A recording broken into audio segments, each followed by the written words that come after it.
प्रदेश में संदिग्ध इंजेक्शन की बड़ी खेप पर रोक और राजस्थान में पहुंची 14,000 संदिग्ध बुपिकेन हैवी इंजेक्शन की खेप।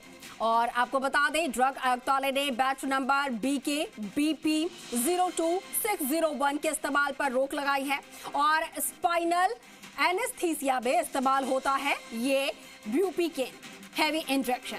जयपुर, कोटा, टोंक, भरतपुर, करौली, श्रीगंगानगर और हनुमानगढ़ में भेजी गई थी ये खेप। 8,500 इंजेक्शंस की सप्लाई रोकी गई है और 1,500 इंजेक्शन जांच के लिए सैंपल के रूप में जब्त किए गए हैं। 3 से 4,000 इंजेक्शन फील्ड से रिकॉल किए गए हैं, यानी कि वापस बुलाए गए हैं। और ड्रग कंट्रोलर अजय फाटक ने कहा कि कुछ जिलों में इस बैच के उपयोग की जानकारी मिली है। अब तक किसी मरीज में एडवर्स ड्रग रिएक्शन की पुष्टि नहीं हुई है। एहतियात के तौर पर संबंधित बैच पर कड़ी निगरानी और रिकॉल निर्देश जारी किए गए हैं। इस पर ज्यादा जानकारी दे पाएंगी प्रीति, हमारे साथ फोन लाइन पर जुड़ी हैं। प्रीति, ये किस इंजेक्शन की बात हो रही है और आखिर क्यों रिकॉल किया जा रहा है, क्यों इस पर रोक लगाई गई है? जी बिल्कुल सचिन, देखिए प्रदेश में जो संदिग्ध इंजेक्शन की बड़ी खेप पर अभी फिलहाल जो है वो रोक लगाई गई है।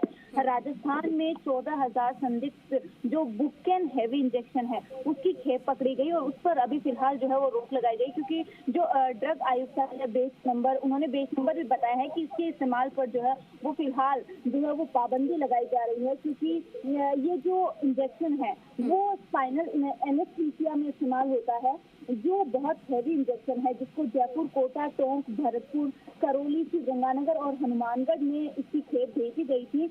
अब इंजेक्शनों की लापरवाही को देखते हुए यहाँ पर जो है वो इस पर रोक लगी गई और कई जगह ये सैंपल जो है वो पहुंच चुके थे, ये इंजेक्शन जो है वो पहुंच चुके थे। अभी फिलहाल जांच जारी है, पता लगाया जा रहा है कहाँ कहाँ तक पहुंचे हैं। और फिलहाल जो अजय फाटक है, ड्रग कंट्रोलर है, उन्होंने कहा है कि कुछ जिलों में इस बैच के उपयोग की जानकारी मिली है। अब तक मरीजों के जो एडवर्स ड्रग रिएक्शन है उसकी पुष्टि तो फिलहाल नहीं हुई है, लेकिन एहतियात के तौर पर जो है इससे बड़ी खेप को जो है वो फिलहाल रोका गया है, रोक लगाई गई है। अभी इस पर पूरी तरह से जांच अभी फिलहाल जारी है। ठीक है प्रीति, शुक्रिया आपका जानकारी साझा करने के लिए।